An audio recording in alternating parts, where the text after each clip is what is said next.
참 감사합니다. 이렇게 자원하셔서 귀한 찬양을 거의 매주 이렇게 들려주고 계시니 너무너무 감사합니다. 성도님들, 산 넘어 산이라는 말이 있습니다. 우리 성도님들께서 이 말을 들을 때 어떤 느낌이 드십니까? 답답하죠. 산 넘어 산이라. 머릿속에 이미지만 그려도 마음이, 가슴이 답답해짐을 느낄 수 있습니다. 게다가 요즘은 이 코로나라는 말만 들어도 정말 이게 언제 끝나나 싶은 것이 산 넘어 산처럼 답답하기가 그지없습니다. 우리 교회 예를 들면 우리 교회가 그렇게 기나긴 추운 겨울의 시기를 보내고 정말 모두가 한마음이 되어서 열심히 한 덕에 이제야 참 잘되는 교회, 아름다운 이야기를 들려주는 교회가 되었는데, 더 잘 해보기 위해서 준비한 것들, 계획한 것들, 이 코로나 때문에 하나도 하지 못하고 속절없이 시간만 보내고 있으니 정말 제 개인적으로는 한숨만 나온 상황이죠. 게다가 이제 좀 나아지겠다 싶으면 또 터지고, 이제 좀 나아지겠다 싶으면 좀 희망을 가질만 하면 또 다시 터지고, 그래서 이 사태가 대체 언제쯤 끝날 것인가 하는 이 답답함이 있습니다. 뭐 어차피 걱정해봐야 나아질 것이 없으니까 걱정하지 말자, 오히려 이 사태 이후에 어떻게 할지에 대해 생각하고 더 좋아질 미래에 대해서만 생각하자라고 생각을 하지만, 이 문득문득 드는 걱정과 염려, 이것에 괴로울 때가 있습니다. 코로나로 인해서 이런 답답한 마음은 교회 이야기뿐만 아니라 아마 우리 성도님들의 삶의 자리에서도 다들 마찬가지일 것이다 라는 생각이 듭니다. 그런데 성도님들, 오늘 본문에 이 이스라엘 백성들의 심정이 이와 비슷했을 것입니다. 하나님께서는 이스라엘 백성들에게 가나안 땅을 약속의 땅으로 너희에게 주겠다라는 약속을 분명히 하셨습니다. 그런데 이 약속을 받고도 그들이 40년 동안을 광야에서 헤맸어야 했습니다. 그 사이에 그들을 인도하던 위대한 지도자 요수아는 세상을 떠난 반면, 정말 지도자 경험이 전무했던 젊은, 젊다고 해봐야 40이었지만 젊은 요수아가 바통을 이어받았습니다. 그리고 드디어 가나안 땅에 들어갈 때가 왔는데 그들 앞에는 요단강이 떡하니 가로막고 있었습니다. 배 한 척도 없는 상황에서 물이 넘치는 그 우기의 요단강을, 그것도 대략 200만 명에 가까운 사람들이 자신의 모든 소유물을 다 짊어지고 챙겨 들고 건너가야 하는 상황, 정말 불가능한 일이죠. 하지만 하나님께서 위대한 역사를 일으켜 주셔서 결국 요단강을 건너게 되었습니다. 그렇게 어렵게 요단강을 건넜더니 이번에는 굳게 닫힌 성 여리고가 그들 앞에 떡하니 버티고 있습니다. 그야말로 산 넘어 산이죠. 연속해서 그들을 가로막는 닫힌 문들이 계속 등장을 하는 것입니다. 꾸역꾸역 앞으로 가고는 있지만 정말 쉽지 않은 길인 것입니다. 성도님들, 우리가 인생을 살아가다 보면 우리 앞에 활짝 열린 문들만 있으면 얼마나 좋겠습니까마는, 인생이라는 것이 그렇게 열린 문만 지나가도록 문을 활짝 열어놓고 우리를 기다려주지 않습니다. 오히려 답답한 일이 있고 또 어려운 일도 있고, 그래서 사방으로 우겨쌈을 당하듯이 둘러싸여서 정말 어찌할 줄 모를 정도의 닫힌 문을 경험할 때가 꽤 많이 있습니다. 그런데 성도님들, 진짜 문제는 그런 일들이 문제가 아니라 그런 일들을 극복하는 우리의 태도나 방법이 진짜 문제다라는 것입니다. 즉, 그런 어려움들을 극복해내는 우리의 태도나 방법, 이게 진짜 문제다라는 것입니다. 인생의 닫힌 문들을 만날 때 보면 어떤 사람들은 어찌할 바를 몰라서 그냥 주저앉아 버립니다. 그래서 마냥 기다리기만 합니다. 또 어떤 사람들은 지금까지 쌓은 자신의 경험에 의거해서 이것도 해보고 저것도 해보는 등 좌충우돌하기만 합니다. 또 어떤 사람들은 사람을 의지해서요, 이 사람 저 사람 찾아가서 사람의 도움을 구하고 사람의 지혜를 구하기도 합니다. 그런데 다들 알고 계시겠지만 이렇게 한다고 해서 우리 앞에 놓여 있는 이 닫힌 문들이요, 스스로 자기 문을 열어주는 것이 아닙니다. 그럼 어떻게 하면 좋을까요?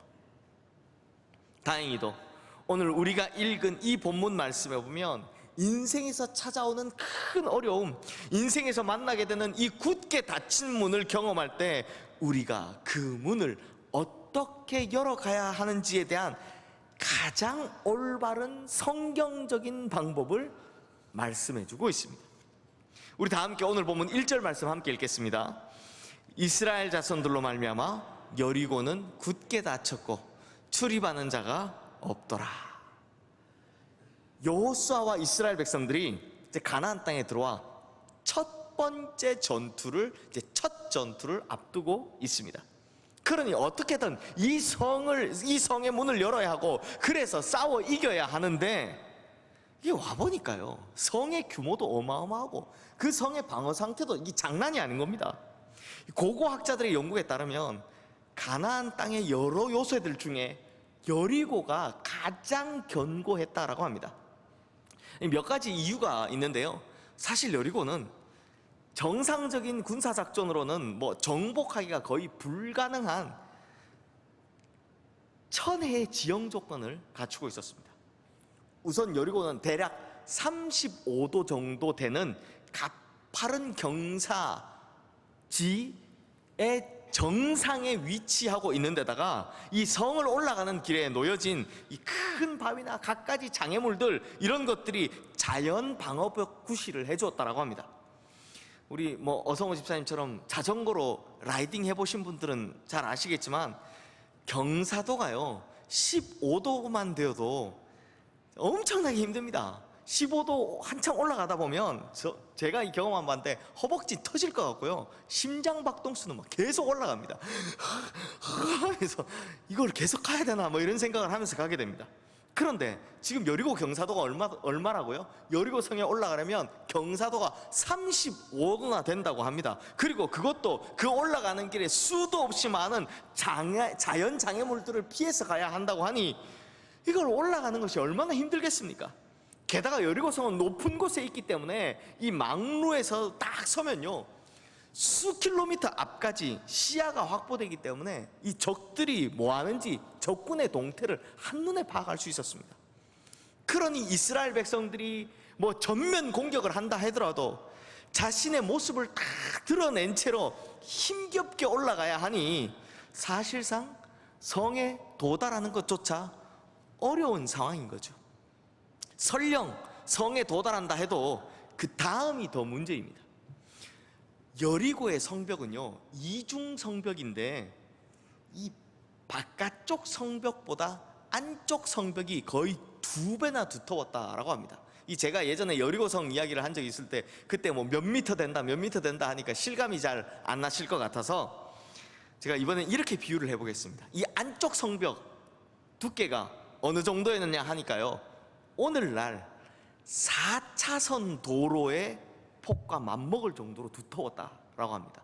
어마어마하게 두꺼운 거죠. 그럼 이 바깥쪽에 나와 있는 성벽은 우리 교회 앞에 있는 2차선 도로 그 정도의 두께로 만들어져 있다라는 겁니다. 이 정도면요, 이 현대식 군대가 가지고 있는 웬만한 대포를 쏴도 무너지지 않을 정도의 벽입니다. 그러니 지금까지 광야에서 생활만 하던 이스라엘 백성들로서는 이런 성은 본 적도 없는, 정말 처음 보는 어마어마한 것이었습니다. 게다가 여리고의 병사들은 가나안 땅에서 가장 잘 훈련된 막강한 병사들이었습니다. 반면에 이스라엘 백성들은 변변한 장비 하나 없었으니까 객관적인 전력으로 볼 땐 싸움이 안 되는 상황인 거죠. 거기다 오늘 본문 1절 말씀에 보면 성문마저도 굳게 닫혔다라고 합니다. 천혜의 요새, 너무나 잘 훈련된 군대, 너무나 단단한 성벽을 갖춘 이 여리고성이 성문마저도 굳게 닫았다라고 하니 성도님들, 어떻게 해야 이 단단한 성문을 열 수 있겠습니까? 그런데 성도님들, 우리 인생에서도 이렇게 정말 굳게 닫힌 견고한 문을 만날 때가 있습니다. 인생의 고비고비마다 우리의 가슴을 참 답답하게 하는 문들이 우리 앞에 놓여져 있을 때가 있습니다. 어릴 때는 입시라는 문이 있고요, 나이가 조금 더 들면 취업이라는 문도 있고, 그리고 세월이 가면 결혼의 문제, 자녀의 문제, 부부간의 문제, 재정적인 경제적인 문제들, 또 인간관계의 문제들, 질병의 문제들 등등, 정말 나열하기도 힘들 만큼의 많은 문제들이, 그것도 불확실한 주기로 막 다가옵니다. 이런 난공불락 같은 문제들을 만날 때마다 우리가 얼마나 답답합니까? 그렇다면 이럴 때 우리는 어떻게 이 문을 열어가야 할까요? 사랑하는 성도님들, 이런 여리고에 굳게 닫혀진 성문 앞에서 여호수아가 선택한 방법이 무엇인지 아십니까?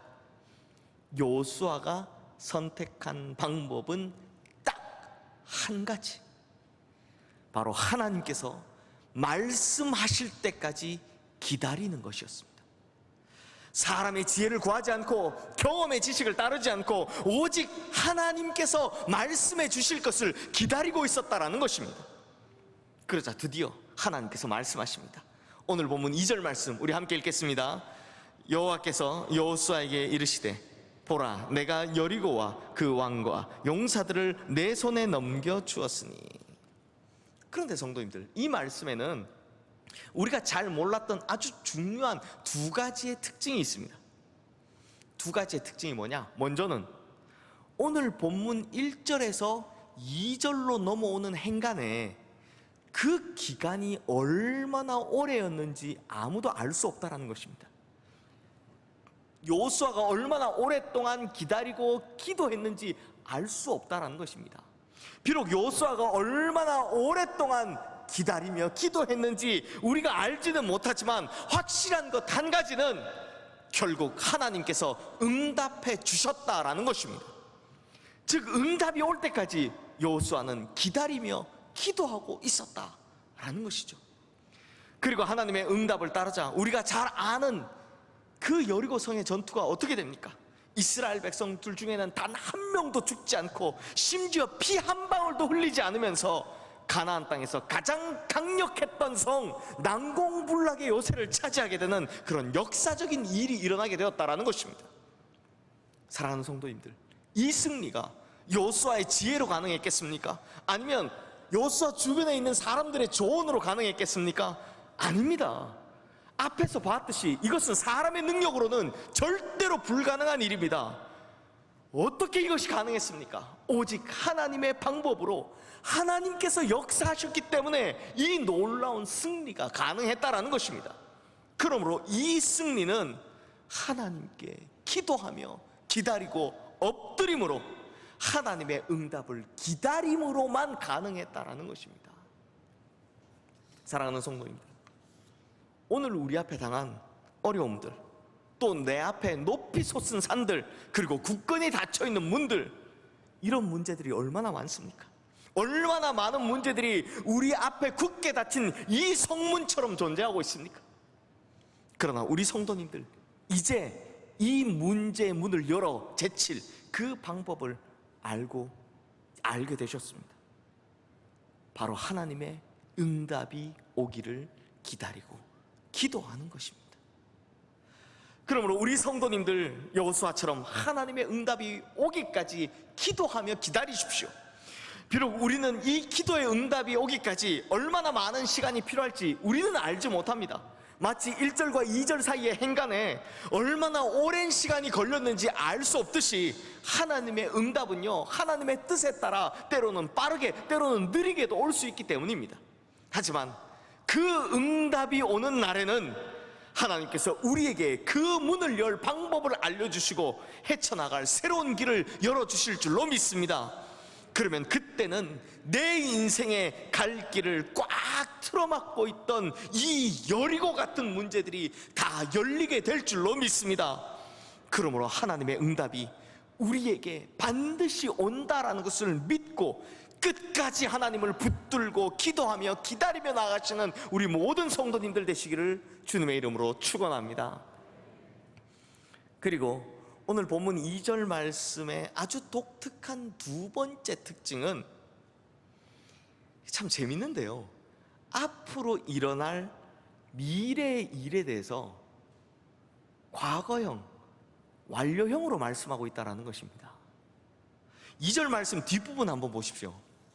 보라, 내가 여리고와 그 왕과 용사들을 내 손에 넘겨주겠으니 혹은 넘겨줄 것이니가 아니죠. 뭐라고 되어 있습니까? 넘겨주었으니 라고 과거형, 완료형으로 쓰고 있습니다. 실제 히브리어 원어로 봐도 완료형으로 기록되어 있습니다. 즉 아직 여리고성 함락 전투 시작도 안 했는데 하나님께서는 이미 이루어진 일로 말씀하고 계시더라라는 것입니다. 이것을 바로요, 믿음의 선취라고 합니다.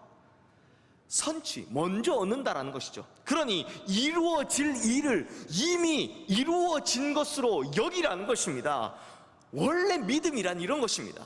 그래서 믿음은 뭐라고 합니까?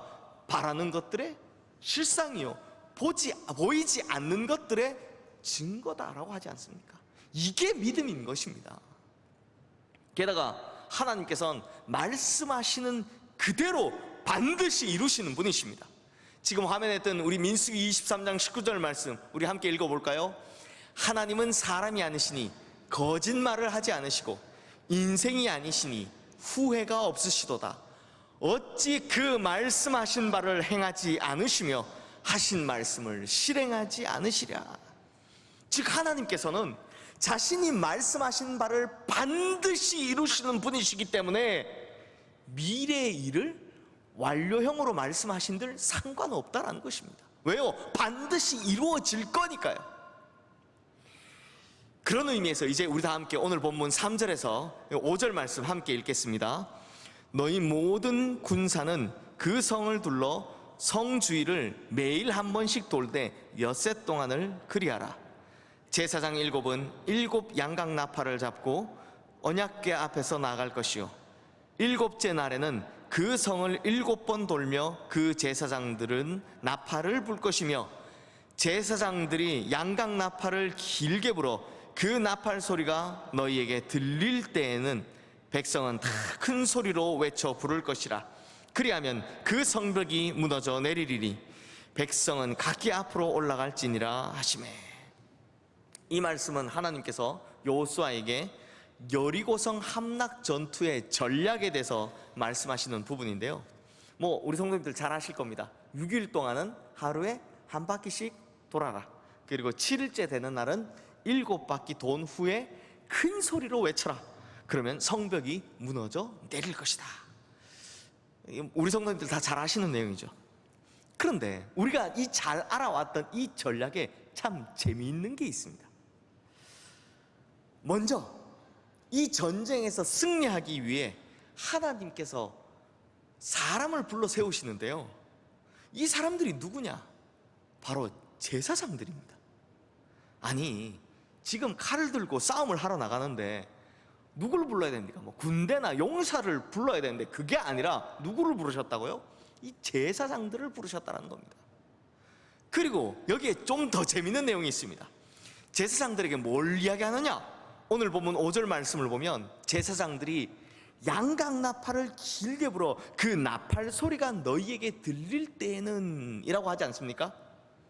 그런데 성도님들, 제가 이전에 이스라엘의 나팔 부는 법에 대해서 이미 설교를 한번 한 적이 있습니다.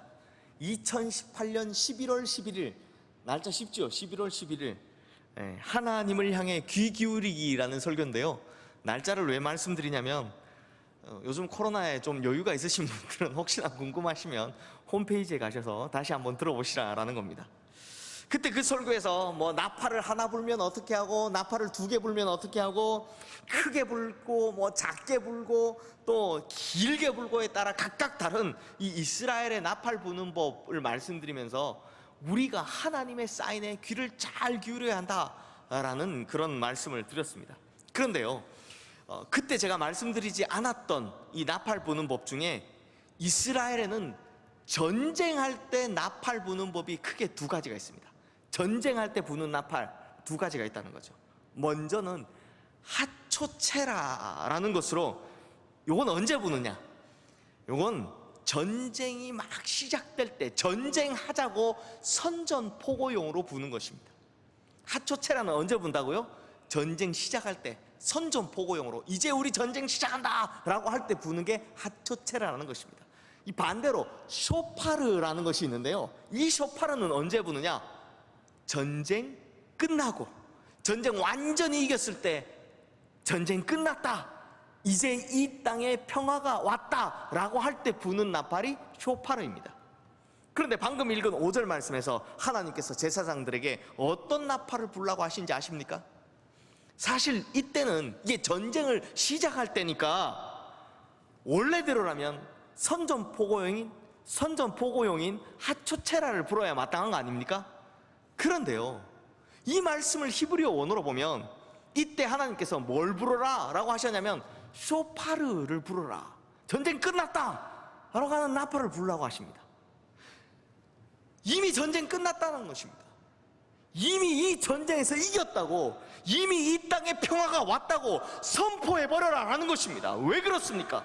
하나님께서 이미 이 땅을 주시기로 약속하셨기 때문입니다. 하나님께서 이미 이 여리고성을 주시기로 작정하셨고 그렇게 선포하셨기 때문입니다.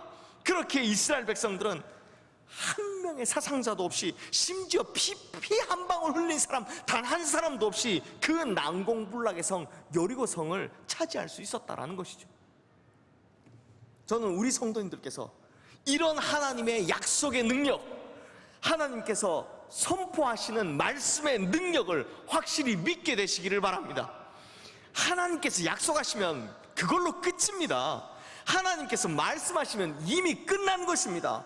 아무리 우리 앞에 굳게 닫혀있는 성문들이 굳게 버티고 서 있다 할지라도, 아무리 우리 앞에 난공불락의 문제들이 거세게 버티고 있다 할지라도, 하나님께서 말씀하시면 그 순간 이미 끝난 싸움이다라는 겁니다.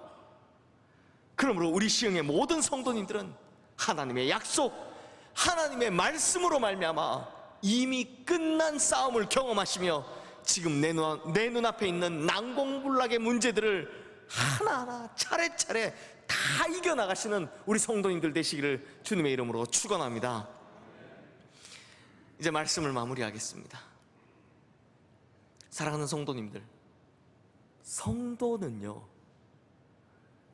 빙산의 인생을 사는 사람입니다.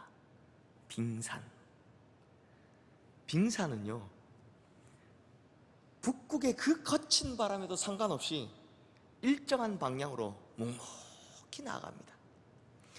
사실 바다 위에 떠있는 모든 것들은 모두 다 바다의 그 거센 바람의 영향을 받지만, 빙산만큼은 엄청난 힘을 가진 태풍의 바람이 불어와도 그것마저 거스르며 제 갈 길을 향해 꿋꿋이 갑니다.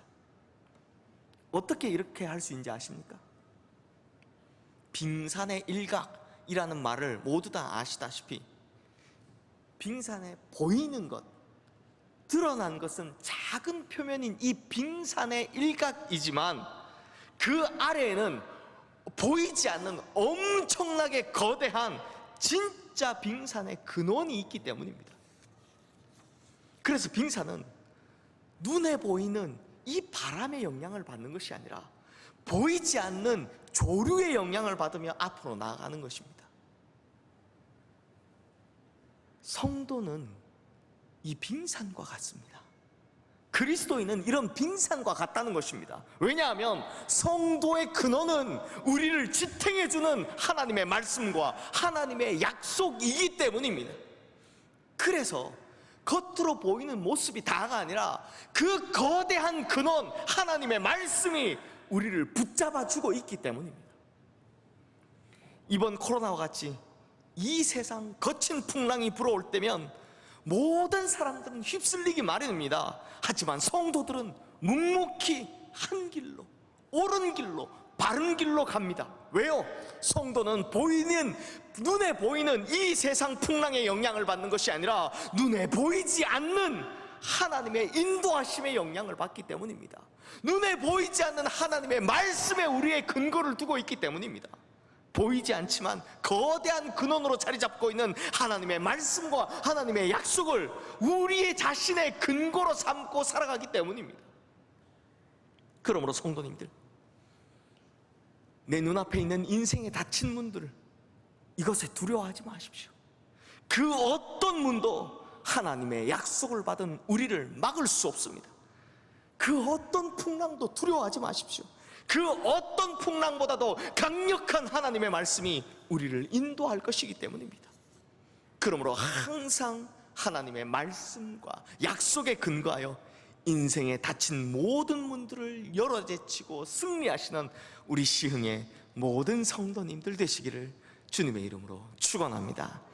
기도하겠습니다. 하나님 아버지, 우리는 하나님의 말씀을, 하나님의 약속을 우리 자신의 근거로 살아가는 성도들입니다. 그러므로 이 세상에서 불어오는 세찬 바람, 거대한 광풍, 이런 것에 흔들리지 않게 하여 주시옵소서.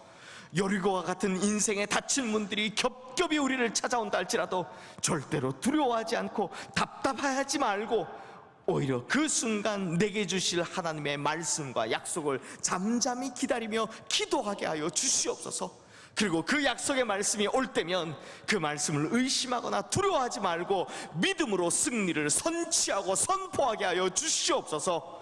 우리의 어떤 상황 속에서도 결국에는 믿음을 가진 우리를 승리로 이끄시는 우리 주 예수 그리스도 이름으로 기도드리옵나이다. 아멘.